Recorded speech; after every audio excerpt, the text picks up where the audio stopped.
All right, everybody. So our next topic in equilibrium is going to be the topic of rotation, which you know from your soft chalk lessons. And so what I'm going to do here, I'm going to do some examples for you. We're going to do some play along type things as well, just to try and help reinforce some of the ideas that you were presented with in your soft chalk lessons. Okay. So here's a great picture of an artist that I like a lot, Charlie Chaplin. Anyway, funny stuff there. If you ever get bored and you're looking for something to Google or YouTube, check out some Charlie Chaplin. He's way ahead of his time. He's a silent film. Most of his films are silent. Okay, so let's get into it here. Just kind of to review, get all of us on the same page. When we talk about torque, torque is like force in the sense that a force tries to push or pull or deform an object. With a torque is the thing that tries to twist an object, okay? Or somehow change the way that it's rotating. If it's not rotating, it wants to try to make it rotate, that sort of thing there. So we have to have a pivot point, we have to have something called a moment arm, and then we have to have a force.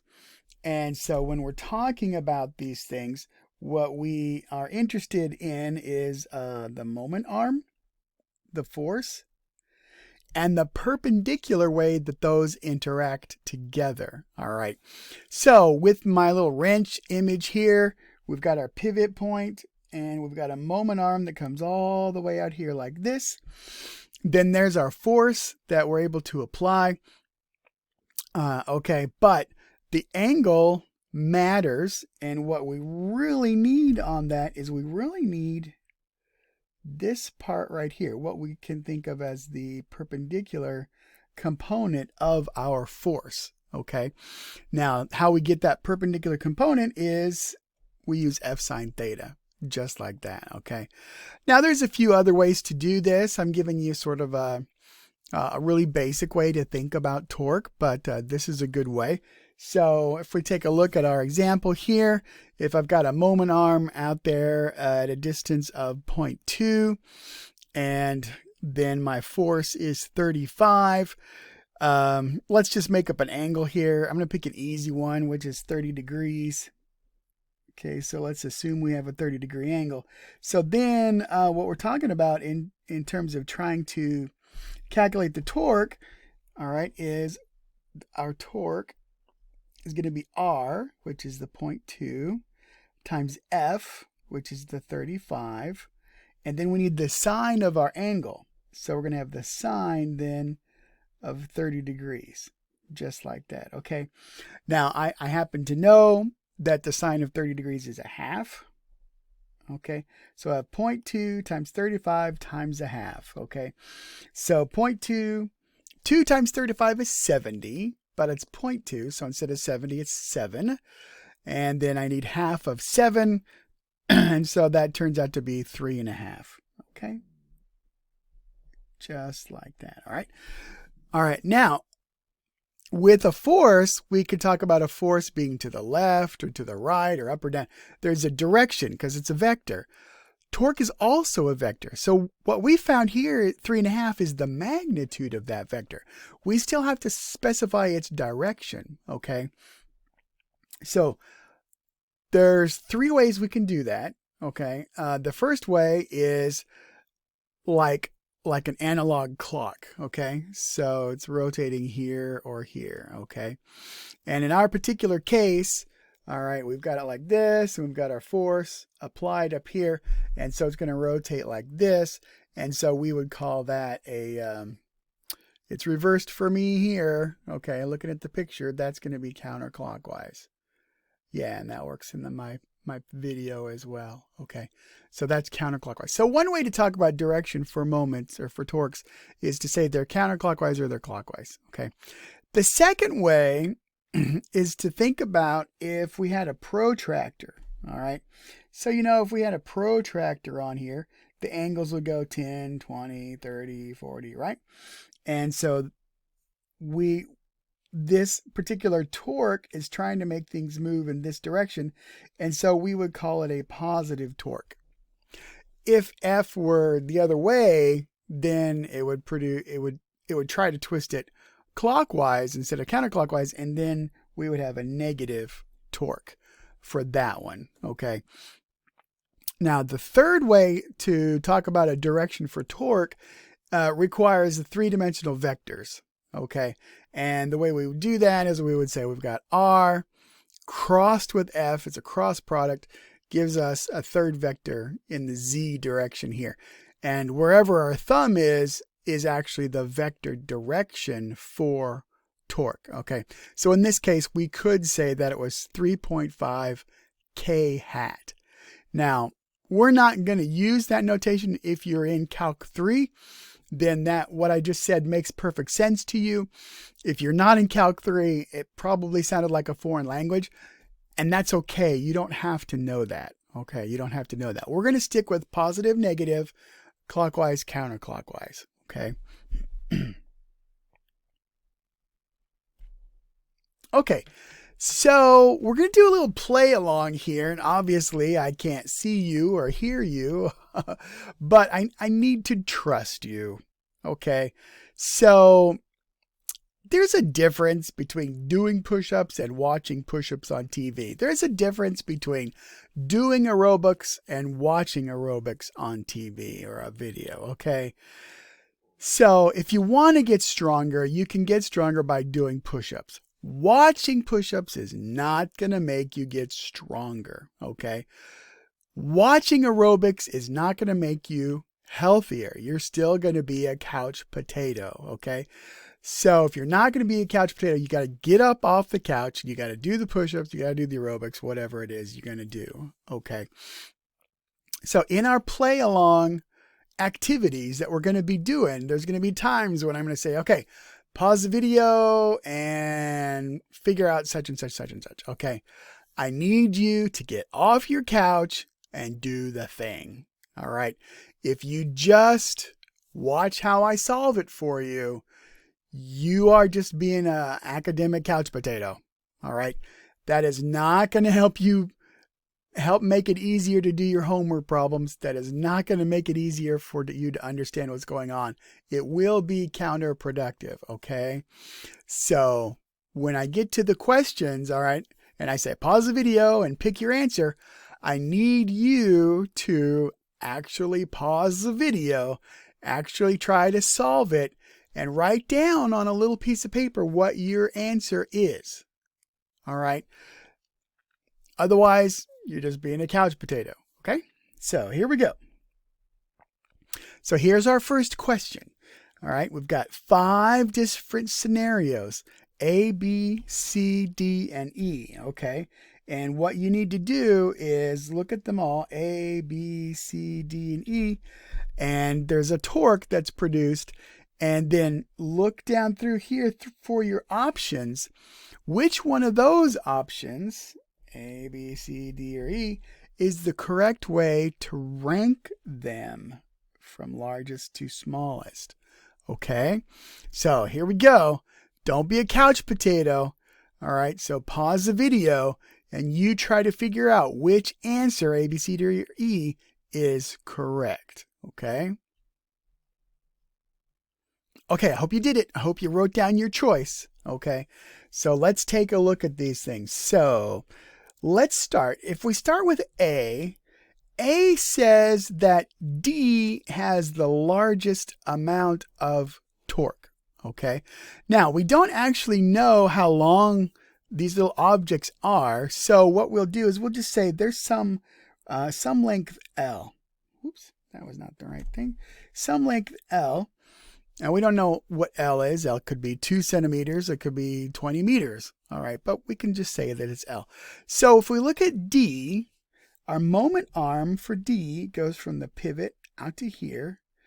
And so the moment arm is L over 2. The amount of the force is 4. So really what we're looking at is 2L is the amount there, okay? Now, under choice A, then it says B equals A. All right, so is the torque produced by A and B the same? Well, let's take a look at that. So for B, okay, we've got a moment arm again that's just half of the length, but where 2 is what we have there. And so then that means that's actually going to be L. Okay. Now let's see what we get for A. For A, the moment arm is the whole length of the thing L. Our force is 2. And so we just have 2L. Okay, so A is not a viable option because B is not equal to A, even to begin with. Okay, all right. So we can cross that guy up. Let's look at B. Option B. Okay, so option B says C is the greatest. Okay, let's take a look at C. So we've got a moment arm that's equal to L, and we've got a force that's equal to 2. However, remember what we need is the perpendicular interaction between my moment arm and my force. Remember the sine phi term that we saw before? Okay, in this case, there is no perpendicular interaction between the force and the moment arm. They're parallel. And so in that case, the torque produced here is 0. Okay, so that can't be an option. Okay, so really the options as we look at them, we need C to be probably last. Okay, and so that is going to exclude E. Okay, so let's take a look at option C. Option C says A is the greatest, and we know A is 2L. Okay, D equal to B. Well, D we found is 2L, and B we found is L, so that's not true either. Okay, so we can get rid of that. And then we can conclude that D has to be our correct answer. Okay, so hope you got that one. All right, let's take a look at some more like this. Oh. Okay, so just to make a couple of points. When we talk about translational equilibrium, we're saying the object, if it's moving, it keeps moving however it's moving. Okay, so if it's going to the left at 2 meters per second, it continues to left at 2 meters per second. It can be in equilibrium. Okay, same thing with rotation. Okay, an object could be in rotational equilibrium if it's not rotating at all, but it could be rotating, and as long as the amount of its rotation doesn't change, then it's in rotational equilibrium. All right, so if you look at something like the spinning of the Earth, all right, our first model for the spinning of the Earth is to say that the Earth is in rotational equilibrium. It's spinning a certain way, and that way never changes. Okay. The next level model, though, to be more precise, says actually the tides, okay, as the Earth is rotating, the water is sort of sloshing back and forth around, and that actually robs some energy out of the Earth's rotational kinetic energy. And so the Earth is actually slowing down, okay? 1 million years ago, days were just a little bit longer than they are now, okay? It's a pretty subtle effect, all right, but it can be measured, all right? So technically, the Earth is not in rotational equilibrium, but on a really simple primitive model, we could say something like the Earth is under rotational equilibrium, okay? All right, now, when it comes to rotational equilibrium, we want to say that all the torques affecting an object add up to 0, okay? Just like we did with forces. When we had forces, we said something like we're going to add up all the forces, and that has to be equal to 0. So then we had things like the normal is up and the weight is down, and that equals to 0. Okay, so we're going to have something similar like that. But what we'll have is we're going to have something like the torques are equal to 0, and so 1 minus 2 is equal to 0. So it's going to be really similar like that, okay? Okay, so here's another play along. We've got an 80 Newton force pushing upward. So that's this guy right here. and it's pushing forward.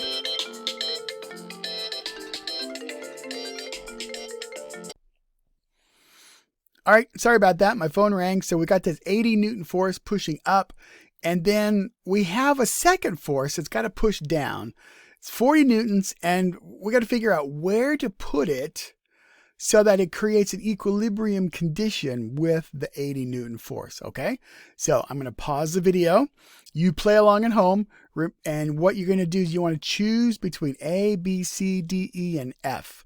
Okay, so does the 40 go at A? Does the 40 go at B? Etc. Etc. Okay, so pause the video, make your own guess about how you're going to solve it and work it out, and then write down your answer. Okay. All right, did you make a guess?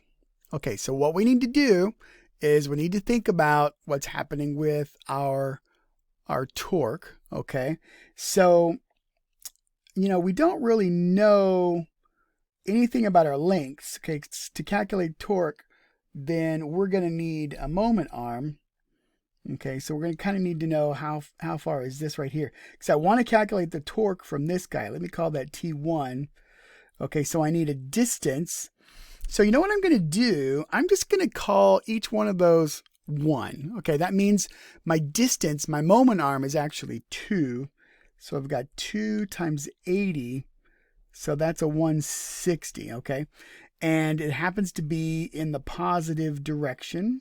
Okay, so let's make a note of that. Both of those are positive. Okay, just like that. So if we look at our equilibrium condition, okay, we're saying that the sum of the torques is 0. And so T1 minus T2 is 0. That's an equals. And what we learned then is T2 is going to have to be whatever T1 is, which in this case is 160. Okay. So I got to figure out, well, so where is this kind of going to go? Well, it's going to have to produce a negative moment. All right.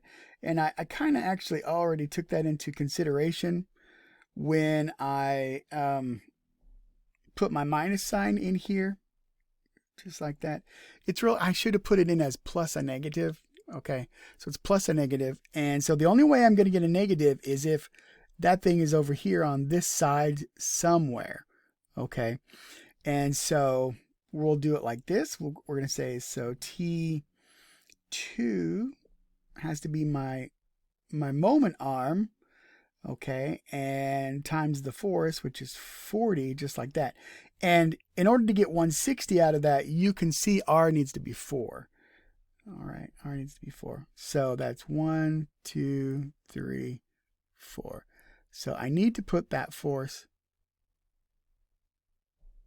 right over here at F. Okay, there we go, just like that. Okay, let's take a look at another one. Okay, now here we've got the 40 Newton force again, but this time it's up from below. Okay, so pause the video and try to figure out where we need to put it. Again, you're going to choose a position A, B, C, D, E, or F. Okay. Okie dokie. Well, since we're pushing up from below, we know that we need the 40 over there on the left side somehow, because I left it the same here just to make it easy. So we'll say that's a distance of 2. And so then our T1 is still plus 160. And that means T2 is going to have to be minus 160. So that if we add them together, whoa, that looked horrible. It's getting too tiny. So if I add them together, my torques, all right, so T1 plus T2, like that. And so you can see T2 is going to have to be minus T1, and that's how we get the minus 160. Okay, so I've been a little more careful with my algebra on that one, so you can see it's got to be negative 160. All righty, and let's just deal with the magnitude of 160. And once again, because it's 40, then I'm going to have R times 40. And so R is going to have to still be 4, just like we had before. So 1, 2, 3, 4. So I need to put that force over here. Okay, and then that's going to put me into equilibrium. All right, so let's do another one. Hope you're being good. Don't be a couch potato.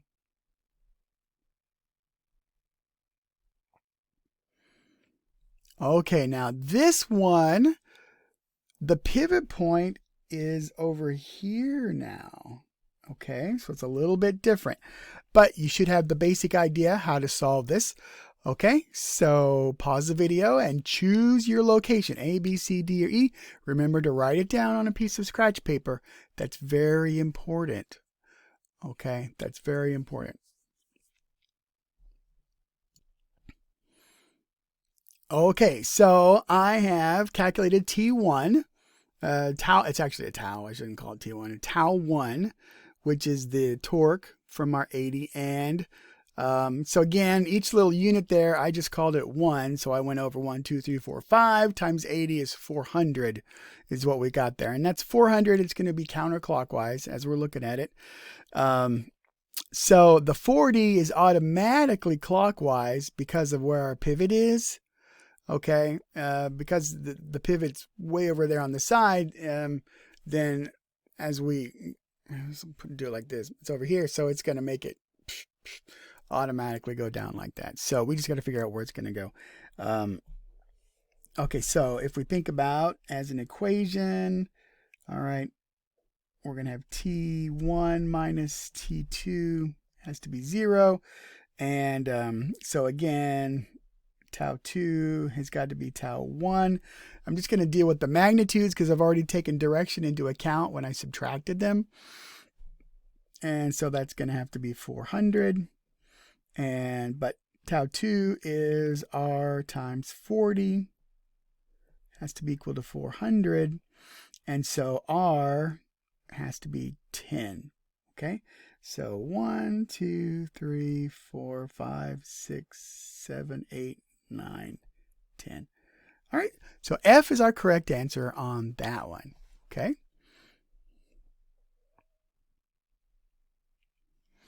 Ooh, okay, so this one's got a twist to it. Torque puns. Did you get it?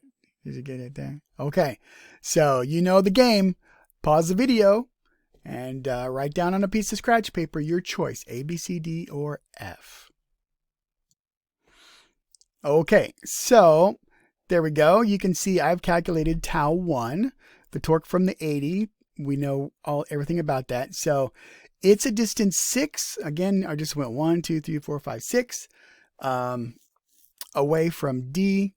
And so anyway, times 80. And then we need the perpendicular interaction. So we go with sine of 30 degrees. Okay, sine of 30 degrees is going to get us the component right here. There's my perpendicular component. And so I end up with 240, just like that. Okay. Now, again, if we just deal with magnitudes, which is really the easiest way to go here. If I look at adding up my torques. All right. So Tau 1 is positive. Tau 2 is going to have to be negative. So we'll just do it like that. And you can see what we're going to get with Tau 2 is it's going to be R times 40, but it has to be equal to 240. It's like this. So we get R is equal to 6. And that means it goes right here. So that's kind of fun. It's exactly opposite. Like that. Okay. Now, some of you have probably thought, well, is that right? Because is it just arbitrary that I picked 1, 2, 3, 4, 5, 6? I mean, what if the distance was like 3, 6, 9, 12, right? Or 4, 8, 12, 16. I mean, what? And that was just totally arbitrary, right? Well, let's watch what happens. Let's suppose instead of calling it 1, 2, 3, 4, 5. Suppose the distances, we called it 1L, 2 L's, 3 L's, etc. Okay. Then that enables us to scale it. Okay. L could be 2 meters, half a meter, anything we wanted it to be, right? So now I'm going to put that into my equation. Let's see what happens here. So what I'm going to get is, then I get 6L, which means I get 240 L's. Okay. And again, we don't know the number for L. It could be anything we wanted it to be. Okay. But the point is, I've got an L in there, so I can adjust. Now when I come up to think about my tau 2, the answer is tau 2 has to be equal to 240 L.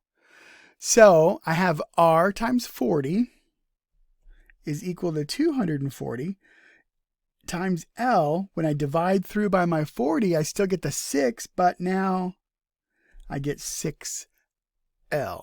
Okay, just like that. And so one of the things about torque that happens a lot is often it comes down to some kind of a ratio thing. Okay. And so we really are preserving a ratio based on location and the amount of the force. All right. Just like that. So we can pick it 1, 2, 3, 4, 5, 2, 4, 6, 8, 10, anything we want. As long as we're consistent, everything's going to come out in the wash just fine. Okay. So let's take a look at another one here.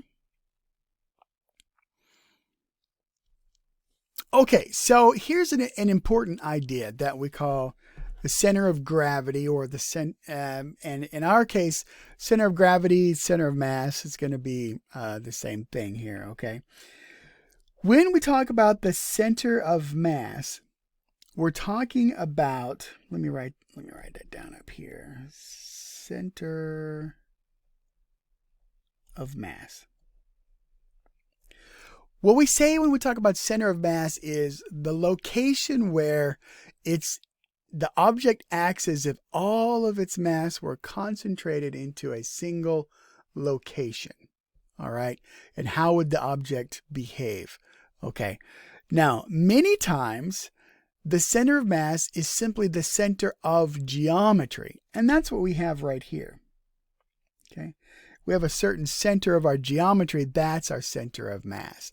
So if I want to think about this thing moving, or something happening with its torque caused by the gravity, I can pretend that all of the mass is concentrated into this center point right there. Okay, and so if it has a mass of 10 kilograms, then the weight of the object is mg, which is going to be 10 times 9.81.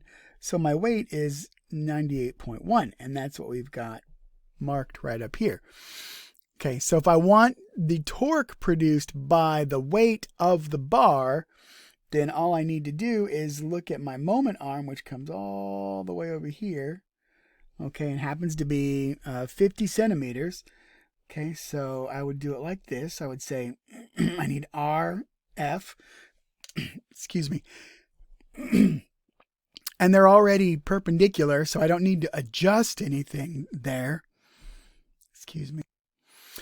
And so because they're perpendicular, I don't need to adjust anything there.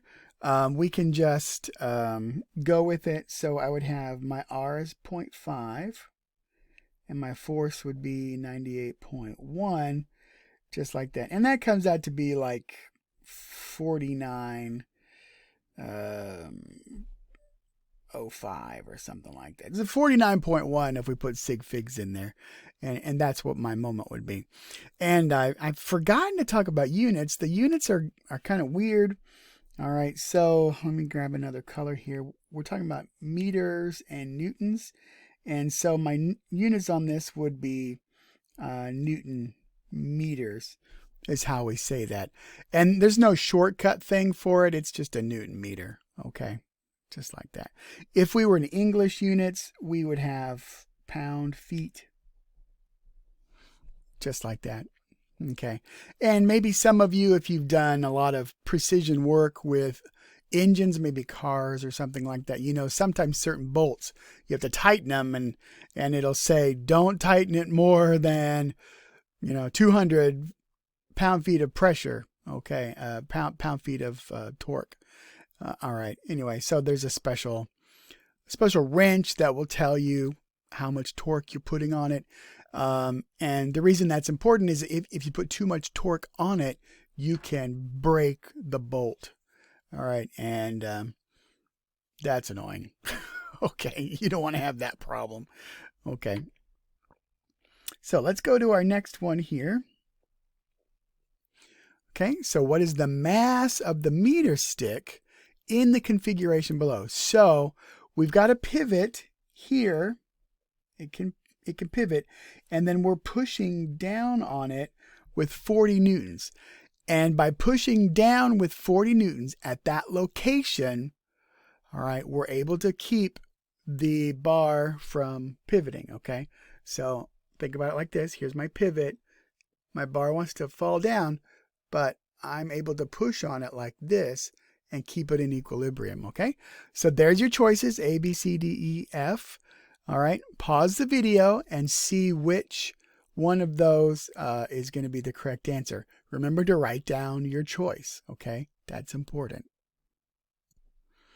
Okay, so what we're going to do is we're going to use rotational equilibrium to figure this out. And so there's a certain moment arm over here, okay? And remember, we talked about how it's like a ratio. So to make things simpler, I'm just going to call that a 2. And over here, I'm just going to call that a 1. Okay, just like that. Now, if we wanted to, we could call it 0.2 and we could call it 0.1 for 20 centimeters and 10 centimeters. We could do that if we wanted to, but I want to do it this way. Okay, so we start off. Sum of our torques is 0. And so this 40 Newton force produces a positive. Okay, so let me call this T1. It's going to be a positive. And then this guy, the weight, T2, is going to be negative, just like that. So I'm going to be looking at T1 minus T2 has to be equal to 0. And so we learn then from that T1 is equal to T2. Okay, and we've seen that many times before. And believe it or not, there are plenty of times when you have more than 2 torques acting on an object. Just the examples we've done so far, I've only had 2.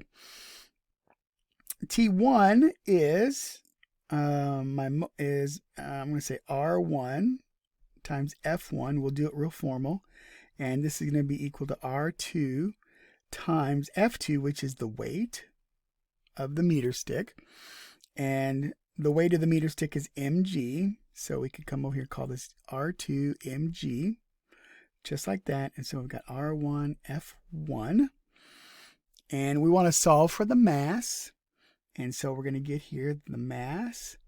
If we do our algebra out correctly, then we're going to have R1 over R2,